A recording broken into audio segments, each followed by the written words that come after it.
ನಮಸ್ಕಾರ ವೀಕ್ಷಕರೇ, ನಾನು ಡಾಕ್ಟರ್ ಅನಿತಾ, ಶತಾಯು ಆಯುರ್ವೇದ ಮುಖ್ಯಸ್ಥೆ.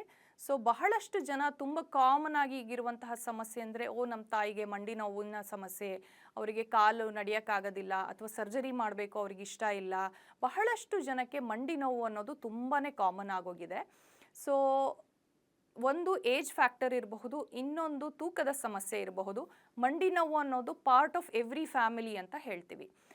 ಏನಕ್ಕೆ ಈ ಮಂಡಿ ನೋವು ಬರುತ್ತೆ, ಮತ್ತು ಈ ಆಸ್ಟಿಯೋ ಆರ್ಥರೈಟಿಸ್ ಅಥವಾ ಮಂಡಿ ನೋವಿನ ಸಮಸ್ಯೆಯನ್ನು ಹೇಗೆ ಪರಿಹಾರ ಮಾಡಬಹುದು, ಸರ್ಜರಿ ಇಲ್ಲದೇನೆ ಮಂಡಿ ನೋವನ್ನು ಆಯುರ್ವೇದದಿಂದ ಪರಿಹಾರ ಸಾಧ್ಯನಾ, ಇದೆಲ್ಲದರನ್ನು ನಾನು ನಿಮಗೆ ಇವತ್ತು ವಿವರವಾಗಿ ತಿಳಿಸ್ಕೊಡ್ತೀನಿ. ಮೊದಲನೆಯದಾಗಿ ಆಸ್ಟಿಯೋ ಆರ್ಥರೈಟಿಸ್ ಅಥವಾ ಮಂಡಿ ನೋವಿನ ಸಮಸ್ಯೆ ಏನಕ್ಕೆ ಬರುತ್ತೆ ಮತ್ತು ಯಾರಿಗೆ ಬರುತ್ತೆ ಅಂತ ತಿಳ್ಕೊಳ್ಳೋಣ. ಮೊದಲನೆಯದಾಗಿ ಯಾರಿಗೆ ಅಧಿಕ ತೂಕ ಇರುತ್ತೆ ಅಥವಾ ಪ್ರೀವಿಯಸ್ ಇಂಜುರೀಸ್ ಇರುತ್ತೆ, ಅಂದರೆ ಯಾರು ಮುಂಚೆನೇ ಆಕ್ಸಿಡೆಂಟ್ ಅಥವಾ ಅಂಥದ್ದಾಗಿರಬಹುದು, ಅಥವಾ ಅತಿ ರಾಂಗ್ ಯೂಸೇಜ್ ಆಫ್ ಜಾಯಿಂಟ್ಸ್ ಅಂತ ಹೇಳ್ತೀವಿ, ಅತಿ ಯೂಸ್ ಮಾಡೋದ್ರಿಂದ, ರಾಂಗ್ ಸಿಟ್ಟಿಂಗ್ ಹ್ಯಾಬಿಟ್ಸು, ತುಂಬ ಹೊತ್ತು ಕುತ್ಕೊಂಡು ಎಕ್ಸಸೈಸೇ ಮಾಡದೇ ಇರೋವಂಥವರಿಗೆ, ತೂಕ ಜಾಸ್ತಿ ಇರೋರಿಗೆ, ಅಂದರೆ ನಮ್ಮ ದೇಹದ ವೇಟ್ ಬೇರಿಂಗ್ ಜಾಯಿಂಟ್ಸ್ ಇದು. ಹಾಗಾಗಿ ಯಾರಲ್ಲಿ ದೇಹದ ತೂಕ ಜಾಸ್ತಿ ಇರುತ್ತೆ ಅಂಥವರಲ್ಲಿ ಸಹಿತ ಮಂಡಿ ನೋವಿನ ಸಮಸ್ಯೆ ಬರುತ್ತೆ. ಹೆರಿಡಿಟ್ರಿ ಫ್ಯಾಕ್ಟರ್ ಇದ್ದರೆ, ಅಂದರೆ ನಿಮ್ಮ ಮನೆಯಲ್ಲಿ ಮುಂಚೆನೇ ನಿಮ್ಮ ತಂದೆ ತಾಯಿಗೆ ಫ್ಯಾಮಿಲಿಯಲ್ಲಿ ಈ ರೀತಿ ಜಾಯಿಂಟ್ಸ್ ಪೇನ್ ಇದ್ದಾಗ ಬರುವಂತಹ ಸಮಸ್ಯೆಗಳು ಹೆಚ್ಚಾಗಿರುತ್ತೆ. ಈಗ ಕ್ಯಾಲ್ಶಿಯಂನ ಡಿಫಿಷಿಯನ್ಸಿ ಇದ್ದಾಗ, ನಾವು ಸನ್ ಎಕ್ಸ್ಪೋಜರ್ ಇರೋದಿಲ್ಲ, ವಿಟಮಿನ್ D3 ಕಡಿಮೆ ಇರುತ್ತೆ ನಮಗೆ, ಈ ರೀತಿ ಇದ್ದಾಗಲೂ ಸಹಿತ ನಮಗೆ ವೀಕ್ ಮಸಲ್ಸು ಈ ರೀತಿ ಇದ್ದಾಗ, ಜೊತೆಗೆ ಮೂಳೆ ಮೇಲೆ ಭಾರ ಬಿದ್ದಾಗ ಮೂಳೆ ಸವಿತ ಉಂಟಾಗುವಂಥದ್ದು ಅಥವಾ ಆಸ್ಟಿಯೋ ಆರ್ಥರೈಟಿಸ್ನ ಸಮಸ್ಯೆ ಕಾಮನ್ ಆಗಿ ಕಂಡುಕೊಂಡು ಬರುತ್ತೆ. ಹೇಗೆ ಗೊತ್ತಾಗುತ್ತೆ ಈ ರೀತಿ ಆಸ್ಟಿಯೋ ಆರ್ಥರೈಟಿಸ್ ಇದೆ ಅಂದರೆ, ಕನ್ಸಿಸ್ಟೆಂಟ್ಲಿ, ಇದನ್ನು ಕ್ರಾನಿಕ್ ಪೇನ್ ಅಂತ ಹೇಳ್ತೀವಿ, ಕನ್ಸಿಸ್ಟೆಂಟ್ಲಿ 3 ವಾರಕ್ಕಿಂತ ಹೆಚ್ಚಾಗಿ ಅವರಲ್ಲಿ ಮಂಡಿ ನೋವು ಬರುವಂಥದ್ದು.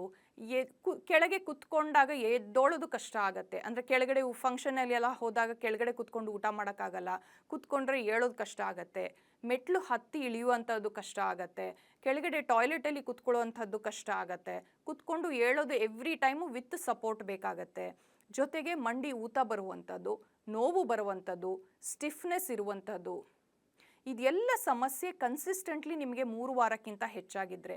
ನಮ್ಮಲ್ಲಿ ಕಾಮನ್ ಮಿತ್ ಏನು ಅಂದರೆ, ಒಂದು ಸತಿ ಕಾಲು ನೋವು ಬಂತು ಅಂದರೆ ಒಂದು ಪೇಯ್ನ್ ಕಿಲ್ಲರ್ ಹಾಕೊಂಬಿಡೋಣ ಅಂತ, ಮತ್ತೆ ಒಂದು ಸ್ವಲ್ಪ ದಿನ ಮುಂದೆ ಹೋಗುತ್ತೆ, ಮತ್ತೆ ಒಂದು ಪೇಯ್ನ್ ಕಿಲ್ಲರ್ ಹಾಕೊಳ್ಳೋದು. ಬಟ್ ಇದು ಶಾಶ್ವತವಾದ ಪರಿಹಾರ ಅಲ್ಲ. ಖಂಡಿತವಾಗ್ಲೂ ಆಸ್ಟಿಯೋ ಆರ್ಥರೈಟಿಸ್ನ ಸಮಸ್ಯೆ ಇರೋರು ಗ್ರೇಡ್ 1ಅಲ್ಲಿ, ಅಂದರೆ ಶುರುವಾದಾಗಲೇ ಟ್ರೀಟ್ಮೆಂಟ್ನ ತೊಗೊಂಡ್ರೆ ಇದು ಸರ್ಜರಿ ಲೆವೆಲಿಗೆ ಹೋಗೋದೇ ಇಲ್ಲ. ಇದರಲ್ಲಿ ಗ್ರೇಡ್ 1, ಗ್ರೇಡ್ 2, ಗ್ರೇಡ್ 3, ಗ್ರೇಡ್ 4 ಅಂತ ನಾವು ಇದು ಮಾಡ್ತೀವಿ. ಗ್ರೇಡ್ 4 ಅವರಿಗೆ ಮಾತ್ರ ಸರ್ಜರಿ ಬೇಕಾಗತ್ತೆ.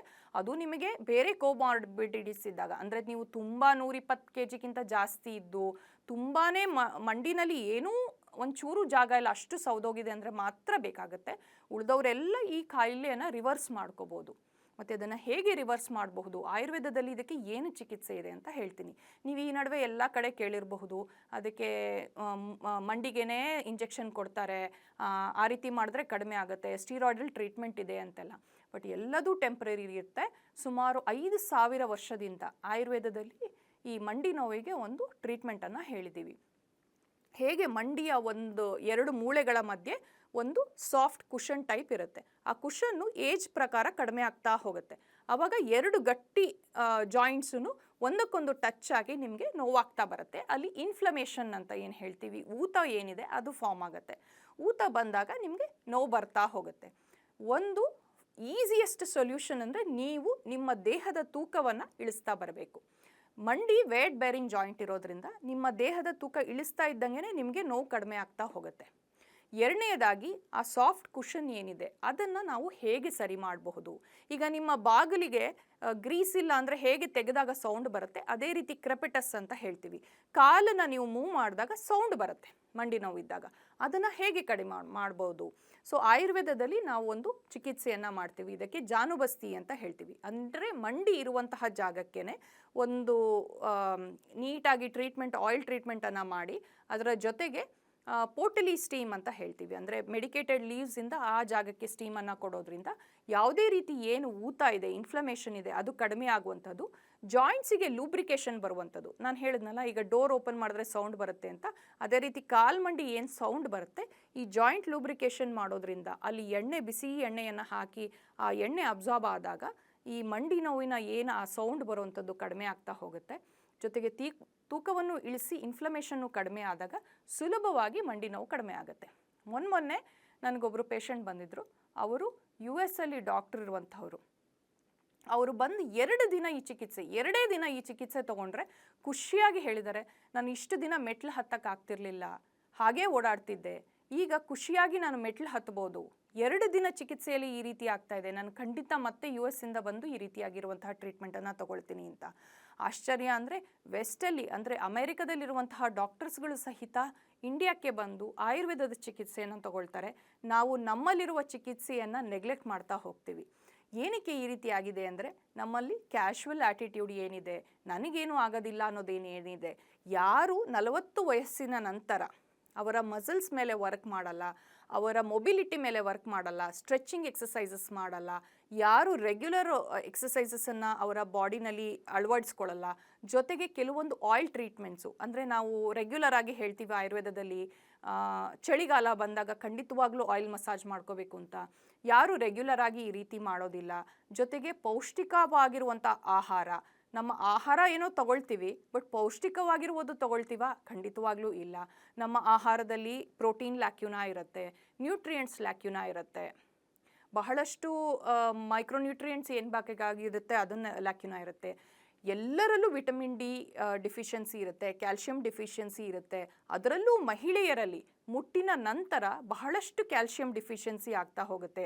ಸೊ ಇದೆಲ್ಲ ಸಮಸ್ಯೆಯಿಂದ ಬಹಳಷ್ಟು ಜನರಲ್ಲಿ ಆಸ್ಟಿಯೋ ಆರ್ಥರೈಟಿಸ್ ಅನ್ನೋದು ಕಾಮನ್ ಆಗೋಗಿದೆ. ಹಾಗಾದರೆ ನಾವು ಶತಾಯುನಲ್ಲಿ ಎಷ್ಟು ದಿನದ ಈ ಚಿಕಿತ್ಸೆ ಇದೆ ಮತ್ತು ಹೇಗೆ ಮಂಡಿ ನೋವನ್ನು ಸುಲಭವಾಗಿ ನಿವಾರಣೆ ಮಾಡ್ಕೋಬಹುದು? 3 ರಿಂದ 7 ದಿನಗಳ ಈ ಜಾನುಬಸ್ತಿ ಚಿಕಿತ್ಸೆ ಏನಿದೆ ಅಥವಾ ಮಂಡಿ ನೋವಿನ ಚಿಕಿತ್ಸೆ ಏನಿದೆ ಅದು ಅತ್ಯಂತ ಪರಿಣಾಮಕಾರಿ ಅಂತ ಹೇಳ್ಬೋದು. ಯಾರಿಗೆ ಮೆಟ್ಲು ಹತ್ತಕ್ಕಾಗಲ್ಲ, ಓಡಾಡೋಕ್ಕಾಗಲ್ಲ ಅಂಥವರು ಈ ಸುಲಭವಾಗಿ 3 ರಿಂದ 7 ದಿನಗಳಲ್ಲಿ ಒಂದು 45 ನಿಮಿಷದಿಂದ 1 ಅವರಲ್ಲಿ ನಡೆಯುವಂಥ ಈ ಟ್ರೀಟ್ಮೆಂಟಲ್ಲಿ ಬಹಳಷ್ಟು ಸುಧಾರಣೆಯನ್ನು ಕಂಡಿದ್ದಾರೆ. ಅವರಲ್ಲಿ ತೂಕವನ್ನು ಇಳಿಸೋದ್ರಿಂದ, ಜೊತೆಗೆ ಸ್ವಲ್ಪ ಆಯುರ್ವೇದದ ಗುಗ್ಗುಲೂಸ್ ಇರ್ಬೋದು, ಮೆಡಿಕೇಷನ್ಸ್ ಇರ್ಬೋದು, ನಮ್ಮಲ್ಲಿ ಪೇನೋವಾ ಅಂತಿದೆ, ಈ ಎಲ್ಲ ಮೆಡಿಸಿನನ್ನು ಬಳಸೋದ್ರಿಂದ, ಜೊತೆಗೆ ಸ್ವಲ್ಪ ಆ್ಯಂಟಿ ಆಕ್ಸಿಡೆಂಟ್ ಅಂತ ಕೇಳಿರ್ಬೋದು ನೀವು, ಅಂದರೆ ನಮ್ಮ ಮನೆಯಲ್ಲೇ ಇರುವ ಅರಿಶಿಣ, ಶುಂಠಿ ಇದೆಲ್ಲವನ್ನು ಬಳಸೋದ್ರಿಂದ ಮಂಡಿಗಳಲ್ಲಿರುವಂತಹ ಇನ್ಫ್ಲಮೇಷನ್ ಏನಿದೆ ಅಂದರೆ ಊತ ಏನಿದೆ ಅದು ಕಡಿಮೆ ಆಗ್ತಾ ಬರುತ್ತೆ. ಜೊತೆಗೆ ಫ್ಲ್ಯಾಕ್ಸ್ ಸೀಡ್ಸ್ ಇರ್ಬೋದು, ಅಂದರೆ ಅಗಸೆ ಬೀಜ ಫ್ಲ್ಯಾಕ್ಸ್ ಸೀಡ್ಸನ್ನು ಬಳಸೋದ್ರಿಂದ, ಜೊತೆಗೆ ಎಷ್ಟೊಂದು ಜನಕ್ಕೆ ಗೊತ್ತಿರಲ್ಲ, ಎಳ್ಳಲ್ಲಿ ಬಹಳಷ್ಟು ಕ್ಯಾಲ್ಶಿಯಂನ ಅಂಶ ಇದೆ. ಸೊ ಈ ಎಳ್ಳನ್ನು ಬಳಸೋದ್ರಿಂದ ಅವರಲ್ಲಿ ನೋವನ್ನು ಸುಲಭವಾಗಿ ನಿವಾರಣೆ ಮಾಡಬಹುದು. ಸೊ ಯಾರಿಗೆ ಮಂಡಿ ನೋವು ಬಂದಿದೆ ಎಲ್ಲರೂ ಸರ್ಜರಿಗೆ ಹೋಗಬೇಕು ಅಂತಲ್ಲ. ನೀವು ಇನಿಷಿಯಲ್ ಫಸ್ಟ್ 2-3 ಫೇಸಲ್ಲೇ ನೀವು ನಿಮ್ಮ ಕಾಲಿನ ಏನು ಸ್ನಾಯುಗಳಿದೆ, ಮಸಲ್ಸ್ ಇದೆ, ಅದನ್ನು ಸ್ಟ್ರೆಂಥನ್ ಮಾಡ್ತಾ ಬಂದರೆ, ಅದಕ್ಕೆ ಲ್ಯೂಬ್ರಿಕೇಷನನ್ನು ಕೊಡ್ತಾ ಹೋದರೆ ಜಾಯಿಂಟ್ಸಿಗೆ, ಖಂಡಿತವಾಗ್ಲೂ ಈ ಆಸ್ಟಿಯೋ ಆರ್ಥರೈಟಿಸ್ ಏನಿದೆ ಅದನ್ನು ರಿವರ್ಸ್ ಮಾಡಬಹುದು. ಅಂದರೆ ನಿಮ್ಮ ಏಜನ್ನು ಆ್ಯಂಟಿ ಏಜಿಂಗ್ ಅಂತ ಹೇಳ್ತೀವಿ, ಯಂಗ್ ಮಾಡಬಹುದು, ಪೇನನ್ನು ಕಡಿಮೆ ಮಾಡಬಹುದು. ಜೊತೆಯಲ್ಲಿ ಆಯುರ್ವೇದದಿಂದ ಸುಲಭವಾಗಿ ಈ ಟ್ರೀಟ್ಮೆಂಟಿಂದ ಅವರ ಮಂಡಿ ನೋವನ್ನು ಕಡಿಮೆ ಮಾಡ್ತಾ ಬರಬಹುದು. ಸೊ ನೋಡಿದ್ರಲ್ಲ ವೀಕ್ಷಕರೇ, ಮಂಡಿ ನೋವು ಬಂದ ತಕ್ಷಣ ನಾವು ನೋವಿನ ಮಾತ್ರೆ ತಗೋಬಾರ್ದು, ಅದು ನಿಜವಾಗ್ಲೂ ಒಳ್ಳೆಯದಲ್ಲ, ಅದು ಲಿವರಿಗೆ ಹಾನಿಯನ್ನು ಮಾಡ್ತಾ ಬರುತ್ತೆ. ಸೊ ನೋವು ನಿವಾರಕಗಳನ್ನು ತಗೊಳ್ಳೋ ಬದಲು ನಾವು ದೇಹಕ್ಕೆ ಆ್ಯಂಟಿ ಆಕ್ಸಿಡೆಂಟನ್ನು ಇನ್ಕ್ರೀಸ್ ಮಾಡುವಂಥದ್ದು, ಬಸ್ತಿ ಚಿಕಿತ್ಸೆ, ಜಾನುಬಸ್ತಿ ಚಿಕಿತ್ಸೆಯನ್ನು ಮಾಡುವಂತಹದ್ದು, ಆಹಾರದಲ್ಲಿ ವ್ಯತ್ಯಾಸ ಮಾಡುವಂತಹದ್ದು, ಅಥವಾ ಜಾಯಿಂಟಿಗೆ ಯೋಗವನ್ನು, ಫಿಸಿಯೋವನ್ನು ಅಳವಡಿಸ್ಕೊಂಡು ಅದರ ಸ್ಟ್ರೆಂತನ್ನು ಇನ್ಕ್ರೀಸ್ ಮಾಡುವಂಥದ್ದು, ಇದು ಎಲ್ಲ ಸಮಸ್ಯೆಗಳಿಂದ ಸುಲಭವಾಗಿ ಆಚೆ ಬರಬಹುದು. ನಮ್ಮ ಶತಾಯು ಆಯುರ್ವೇದ ಯೋಗ ರಿಟ್ರೀಟ್ನಲ್ಲಿ 7 ರಿಂದ 10 ದಿನಗಳ ಈ ಏನು ಪಂಚಕರ್ಮ ಚಿಕಿತ್ಸೆ ಇದೆ, ಮಂಡಿ ನೋವಿಗೆ ಸ್ಪೆಷಲ್ ಪೇನ್ ಮ್ಯಾನೇಜ್ಮೆಂಟ್ ರಿಟ್ರೀಟ್ಸ್ ಇದೆ, ಇದನ್ನು ಇನ್ಶೂರೆನ್ಸ್ ಸಹಿತ ಕವರ್ ಮಾಡುತ್ತೆ. ಸೊ ಯಾರಿಗೆ ಇನ್ಶೂರೆನ್ಸ್ ಇದೆ ಅವರು ಸುಲಭವಾಗಿ ಯಾವುದೇ ರೀತಿ ಖರ್ಚನ್ನು ಮಾಡದೆ ಅವರ ಟ್ರೀಟ್ಮೆಂಟನ್ನು MRI ರಿಪೋರ್ಟ್ಸ್ ಇದ್ದರೆ ನಮ್ಮ ಡಾಕ್ಟರ್ಸ್ಗಳಿಗೆ ತೋರಿಸಿ ನಿಮ್ಮ ಟ್ರೀಟ್ಮೆಂಟನ್ನು ಇನ್ಶೂರೆನ್ಸ್ ಕವರೇಜ್ ಸಹಿತ ಆಯುರ್ವೇದದಲ್ಲಿ ಈಗ ಸುಲಭವಾಗಿ ಅವೈಲೇಬಲ್ ಇದೆ. ನಮ್ಮ ಶತಾಯು ಆಯುರ್ವೇದ ಯೋಗ ರಿಟ್ರೀಟ್ನಲ್ಲಿ ಈ ರೀತಿಯಾಗಿರುವಂತಹ ಚಿಕಿತ್ಸೆಯನ್ನು ನಾವು ಮಾಡ್ತೀವಿ. ಯಾರಿಗೆ ಈ ರೀತಿಯಾಗಿರುವಂತಹ ಚಿಕಿತ್ಸೆಯ ನೀಡಿದೆ ಅಥವಾ ಯಾರು ಮಂಡಿ ನೋವಿಂದ ಬಳಲ್ತಾ ಇರ್ತೀರಾ ಅವರು ಕೆಳಗೆ ಬರ್ತಾ ಇರುವಂತಹ ನಂಬರಿಗೆ ಕಾಲ್ ಮಾಡಿ ಫ್ರೀ ಕನ್ಸಲ್ಟೇಷನ್ಸನ್ನು ತಗೊಳ್ಳಿ. ನಮ್ಮ ಡಾಕ್ಟರ್ಸು ನಿಮಗೆ ಸುಲಭವಾಗಿ ಯಾವ ರೀತಿ ಚಿಕಿತ್ಸೆಯನ್ನು ತಗೋಬೇಕು ಅಂತ ಗೈಡ್ ಮಾಡ್ತಾರೆ. ಮಂಡಿ ನೋವು ಬಂದರೆ ಶಾಶ್ವತವಾಗಿ ನಾವು ಒಂದು ಕಡೆ ಕುತ್ಕೊಳ್ಳೋದಲ್ಲ, ಅದಕ್ಕೆ ಸುಲಭವಾಗಿ ಪರಿಹಾರ ಇದೆ. ನಿಮಗೆ 70 ಆಗಿರಲಿ 80 ಆಗಿರಲಿ ಎಷ್ಟೇ ಏಜ್ ಆಗಿರಲಿ, ನೀವು ಇಂಡಿಪೆಂಡೆಂಟಾಗಿ ಓಡಾಡಬೇಕು ಅನ್ನೋದು ಎಲ್ಲರದ್ದು ಆಶಯ ಇರುತ್ತೆ. ಹಾಗಾಗಿ ಆಯುರ್ವೇದದ ಈ ಚಿಕಿತ್ಸೆಯನ್ನು ಬಳಸೋದ್ರಿಂದ ಸುಲಭವಾಗಿ ಮಂಡಿ ನೋವನ್ನು ನಿವಾರಣೆ ಮಾಡಬಹುದು.